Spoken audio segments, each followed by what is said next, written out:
बीत गया जो साल भूल जाएं, इस नए साल को गले से लगाएं। करते हैं हम दुआ रब से, इस साल के सपने आपके पूरे हो जाएं। नमस्कार, राशि चक्र और दिशा में आप सभी का स्वागत है। मैं सुहाली जैन। आप सभी को नए साल की ढेर सारी शुभकामनाएं। आज नए साल का दिन है, ऐसे में सब सोच रहे होंगे कि नए साल की शुरुआत कैसे करें। तो कंफ्यूज ना हो, हम आपको एस्ट्रो गुरु के साथ कुछ ऐसी टिप्स आज शेयर करने जा रहे हैं जो आपका पूरा साल बहुत ही खुशनुमा बना देंगी। तो हम इस शो को आगे बढ़ाते हैं और करते हैं एस्ट्रो गुरु और वास्तु शास्त्री मुकेश ओमकार गुप्ता जी का बहुत बहुत स्वागत। ओम नमः शिवाय। सभी को नया साल मुबारक हो। आज हम एस्ट्रो गुरु से बहुत सारे क्वेश्चंस के आंसर जानेंगे जो आपको 2024 को शुभ बनाने में आपके लिए बहुत ही मददगार साबित होंगे। तो पहले हम जानेंगे कि नए साल की शुरुआत किस प्रकार की जाए। देखिए, नए साल की शुरुआत तो मेरे हिसाब से ये 2024 अगर टोटल अंक करके जाएंगे तो 2+2+4 यानी कि ये 8 अंक आता है। और ये 8 अंक आता है वो शनि का अंक आता है। तो शनि भगवान को प्रसन्न करने के लिए सबसे ज़्यादा तो हमको इस बात का ध्यान रखना पड़ेगा कि जो हमसे नीची कैटेगरी के जो लोग हैं, गरीब लोग हैं, मजदूर लोग हैं, उनका हम विशेष ध्यान रखें। उनको अगर प्रसन्न रखेंगे तो शनि भगवान ऑटोमेटिकली खुश रहेंगे। और शनि भगवान खुश रहेंगे तो हम सबको अपने आप ही हमारी खुशी हमको मिलती रहेगी, ऐसा मेरा विश्वास है। तो हम सभी लोगों को इस बात का ध्यान रखना चाहिए कि छोटे छोटे लोगों को जो भी हमसे सहायता हो सके उन लोगों को वो सहायता करें और शनि भगवान को खुश रखें, ऐसा मेरा विश्वास है। तो हमारे दर्शकों को बताइए, इस साल को बेहतर कैसे बनाएं। साल को बेहतर बनाने के लिए तो देखिए, सबसे बढ़िया तो हमारे जो भगवान जिस ईश्वर ने हमको बनाया है उस ईश्वर की सबसे पहले अगर हो सके तो मैं तो यही कहूँगा कि अपने दिन की शुरुआत हमको अपने माता पिता से, जो हमारे को जीवन में हमारे को इस ज़िंदगी में लेके आए हैं, उनके चरण स्पर्श से, उनके आशीर्वाद के साथ में करें। बहुत सी जगह हमने ऐसा देखा है कि लोग फाइनेंशियली बहुत स्ट्रॉन्ग होते हैं लेकिन उनके mother father old age home में होते हैं, तो वहाँ रहकर वो उनको आशीर्वाद नहीं देते। तो उनका सूर्य और चंद्र, फिर वो ज्योतिष के पास जाते हैं कि मेरी कुंडली में प्रॉब्लम आ रही है, मेरे को ये प्रॉब्लम हो रहा है। तो वहाँ ये प्रॉब्लम जो होता है तो वो अपने मदर फादर को, अपने माँ बाप को आशीर्वाद लें। और माँ का मतलब होता है चंद्र और पिता का मतलब होता है सूर्य। यानी कि अगर आप माँ और पिता का आशीर्वाद लेंगे तो सूर्य और चंद्र दोनों ही आपके फेवर में रहेंगे। और अगर सूर्य चंद्र आपकी कुंडली में अच्छे होंगे तो डेफिनेटली आपके सभी ग्रह आपको सपोर्ट करेंगे। इसलिए माँ बाप का आशीर्वाद लेना बहुत ही ज़रूरी है।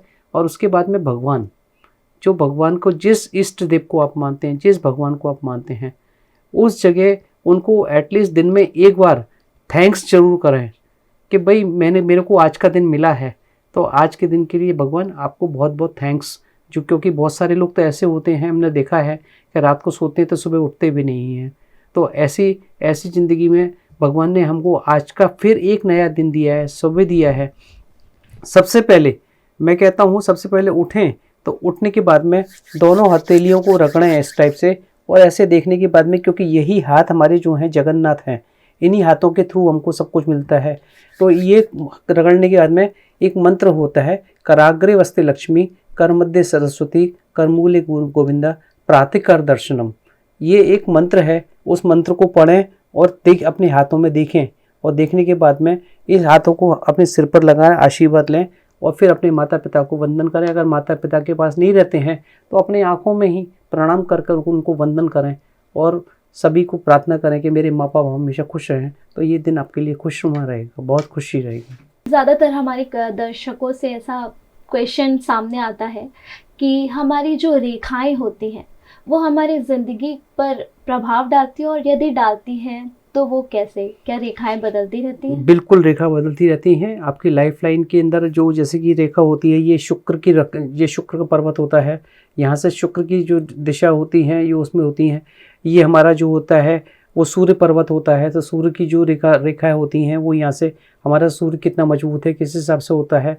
ये रेखाएं जो हमेशा हमारे जीवन में चिंतित करती जो भी होती हैं, तो हमारी एस्ट्रोलॉजी के थ्रू जिनको कि अपनी डेट ऑफ बर्थ या टाइम ऑफ बर्थ अगर मालूम नहीं होती है, बहुत सी जगह ऐसा होता है, गांव के अंदर होता है कि लोगों को मालूम नहीं होती है, तो इन हस्तरेखाओं के थ्रू हम उनके भविष्य के बारे में जान सकते हैं, उनकी कुंडलियों के विषय में जान सकते हैं। ये रेखाओं के विषय में, रेखा तो बहुत कुछ कह देती हैं, तो रेखाओं के विषय में भी हम काफ़ी कुछ जान सकते हैं। वो पढ़ने के बाद में हम स्टडी कर सकते हैं उसकी। और ये रेखाएं बदलती रहती हैं? बिल्कुल, रेखाएं ये बदलती रहती हैं, चेंज होती रहती हैं।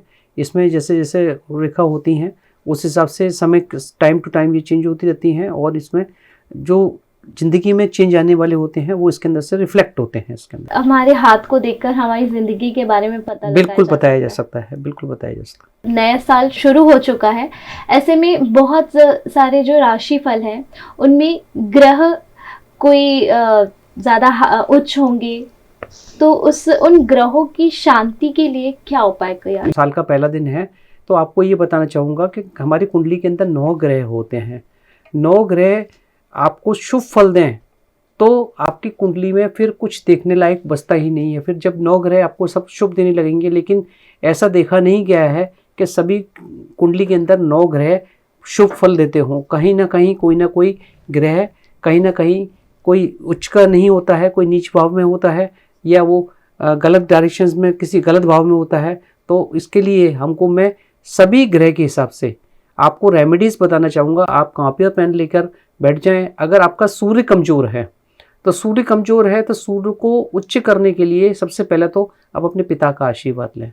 दूसरा, आप सूर्य नारायण भगवान के अर्घ देना चालू करें। सुबह जल्दी उठकर सूर्य भगवान को जल में थोड़ा सा कंकु डालकर, थोड़ा सा उसके अंदर चावल डालकर उसका अर्घ देना चालू करें, और लाल कलर के वस्त्र ज़्यादा पहने, और लाल कलर के वस्त्रों को रविवार को दान करें। और रविवार के दिन अगर पॉसिबल हो सके तो एक गायत्री मंत्र का माला 108 बार गायत्री मंत्र का जप करें, तो आपका सूर्य उच्च का हो जाएगा, और सूर्य में जो कमी होंगी वो आपकी कमी दूर हो जाएंगी। इसके बाद में आता है मंगल ग्रह। मंगल ग्रह के लिए जो होता है, मंगल ग्रह के दोष के कारण पहली चीज़ तो उसमें डिफेक्ट क्या होता है, एक तो गुस्सा बहुत आता है मंगल का दोष के कारण। मंगल दोष के कारण जॉब के अंदर डिले होता है, मंगल दोष के कारण शादी में डिले होता है, मंगल दोष के कारण और भी बीमारियां जैसे डायबिटीज़ होती है, ब्लड प्रेशर होता है, कैंसर होता है, ये इस टाइप की प्रॉब्लम होती है। तो मंगल ग्रह को शांत करने के लिए आपको, मंगल ग्रह के दाता जो हैं वो हनुमान दाता हैं। हनुमान दाता को हम जितना ज़्यादा से ज़्यादा प्रार्थना करेंगे मंगल ग्रह के लिए, और लाल कलर के वस्त्र आप मंगलवार को या दान करेंगे, या मंगलवार को आप हनुमान मंदिर में जाकर चमेली के तेल का आप दीपक जलाएंगे, या उसको वहाँ पे जाकर भोग लगाएंगे, तो आपको बहुत ही ज़्यादा उसके अंदर मंगल ग्रह के अंदर शांति मिलेगी। बाद में आता है आपका चंद्र ग्रह।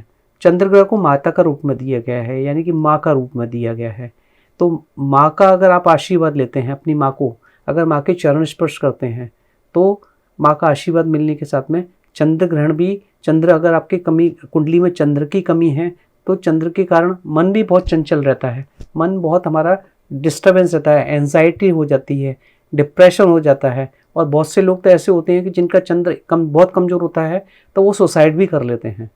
तो ये चंद्र कमज़ोर होने के कारण होता है। चंद्र किसी ऐसे ग्रह के साथ में, राहु के साथ में या केतु के साथ में होता है तो चंद्र ग्रहण दोष बनता है, तो वहाँ पे उसके कारण वो उसमें सुसाइड का कारण भी बनता है। तो चंद्र को मजबूत करने के लिए चंद्र शंकर भगवान के माथे पर लगा हुआ है, यानी कि शंकर भगवान का ध्यान करें, शंकर भगवान की पूजा करें, शंकर भगवान को जल का अभिषेक करें, सफ़ेद कलर के वस्त्र पहनें, सफ़ेद कलर की वस्तुओं का दान करें, तो आपका चंद्र ग्रहण जो होता है वो मजबूत होगा। और कुंडली के अंदर अगर चंद्र कहीं दोष दे रहा है तो उस दोष से आप मुक्त हो जाएंगे, ऐसा कहा गया है। उसके बाद में आता है बुध ग्रह। बुध ग्रह हमारा बुद्धि का कारक है। हम कुछ भी पढ़ते हैं, सब कुछ करते हैं, लेकिन फिर भी मेरे पास बहुत सारे बच्चे ऐसे आते हैं कि पढ़ते बहुत ज़्यादा हैं लेकिन उनके एग्ज़ाम्स में नंबर नहीं आ पाते हैं, क्वालिफाइड नहीं हो पाते हैं। 4-4 साल से IAS के IPS का एग्ज़ाम्स का तैयारी कर रहे हैं लेकिन नहीं हो पाता है। उसका कारण है बुध कमज़ोर होना, कुंडली में बुध का कमज़ोर होना। तो बुध के कमज़ोर होने के कारण अगर आप क्या करना चाहिए, बुध के लिए भाई जो भी उसको बोलते हैं, तो अगर आप अपने भाई को प्यार करें, भाई का आशीर्वाद लें, बड़ा भाई है तो उसका आशीर्वाद लें, छोटा भाई है तो उसको प्यार करें, उसके जो भी ज़रूरत है उनको पूरा करें। और बुधवार के दिन आप हरी वस्तुओं का दान करें, जैसे कि आपका गाय को चारा खिलाएं, हरी जो साबुत मूंग होती है उस मूंग को आप गाय पक्षियों को खिलाएं या हरे रंग की सब्जियों को दान करें, तो आपके लिए बहुत ही आपका बुद्ध जो है वो मजबूत हो जाएगा और उसमें जो भी आपकी कमजोरी होगी तो उसमें आपको सफलता मिलेगी। फिर गुरु आता है। गुरु भगवान के लिए जवाबदार हैं भगवान विष्णु। भगवान विष्णु की प्रार्थना करें गुरुवार को, पीले कलर का वस्त्र पहने, पीले कलर की जो मिठाइयाँ होती हैं, पीले कलर की जैसे कि बेसन की बनी हुई मिठाइयाँ होती हैं, इन सब चीज़ों को दान करें। और पीले कलर की वस्तुओं को, जैसे कि फ्रूट्स में बहुत सारी चीज़ देखे जाएंगी जो पीले कलर के होते हैं, जैसे बनाना है, ऑरेंज है, केला है, ये इनको आप किसी भी गरीब कोई भी जगह में, ऐसी जगह में जाएं जहाँ गरीब बस्ती है, जहाँ लोगों के पास खाने के लिए पैसे नहीं हैं, तो उन लोगों को आप दान करें, तो उससे आपका बृहस्पति मजबूत होता है। येलो कलर की वस्तु पहने। और जिस बृहस्पति अगर कमज़ोर होता है तो उसमें भी शादी में परेशानी होती है। बृहस्पति अगर डिस्टर्ब होता है कुंडली में, शुक्र डिस्टर्ब होता है, बृहस्पति डिस्टर्ब होता है, मंगल डिस्टर्ब होता है, तो शादी में प्रॉब्लम होती है, जॉब में प्रॉब्लम होती है, पति पत्नी के बीच में रिलेशंस में प्रॉब्लम होती है। तो ये सब को दूर करने के लिए आप पानी में अगर हल्दी डालकर नहाएं और दूसरा चंदन का आप अभिषेक करें, चंदन का अभी टीका लगाएं, चंदन का लगाएं और उसके साथ साथ केसर अगर हो सके, अगर केसर उपलब्ध हो सके तो केसर भी डालकर उसके अंदर उसका अभिषेक करें, तो आपका बृहस्पति ग्रह मजबूत होगा। चंदन और केसर का मिलाकर चंदन और टीका करें तो उससे आपका बृहस्पति ग्रह बहुत ही मजबूत होगा। फिर शुक्र ग्रह को मजबूत, माता लक्ष्मी का दिन है। शुक्र ग्रह से हमारे पास में धन, वैभव, सुख, समृद्धि, शांति ये सब आती है। तो किसी की कुंडली में अगर शुक्र कमज़ोर है तो वो उसके पास पैसे की कमी रहती है, पैसे आते तो हैं लेकिन पैसे चले जाते हैं, दीनता रहती है उसको।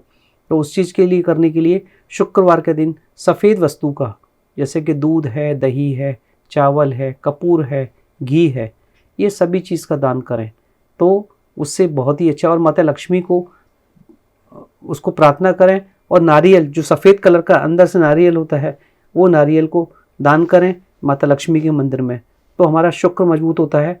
और जिनका शुक्र कमज़ोर होता है उनको परफ्यूम जरूर अवश्य यूज़ करना चाहिए, क्योंकि परफ्यूम से शुक्र भगवान बहुत प्रसन्न होते हैं, माता लक्ष्मी प्रसन्न होती है। शुक्रवार को माता लक्ष्मी के मंदिर में गुलाब का, चंपा का, चमेली का जो इत्र होता है वो दान करें, तो उससे माता लक्ष्मी बहुत खुश होती हैं। शनिवार, अगर किसी की कुंडली में शनि कमज़ोर है तो शनिवार के दिन वो शनि से भगवान से रिलेटेड, जैसे कि काले तिल हैं, काली उड़द है और उसके बाद में सरसों का तेल है, काले रंग का छाता है, अगर वो दान करें तो उससे काफ़ी कुछ फ़ायदा मिलता है। तो ये शनि भगवान का हो गया।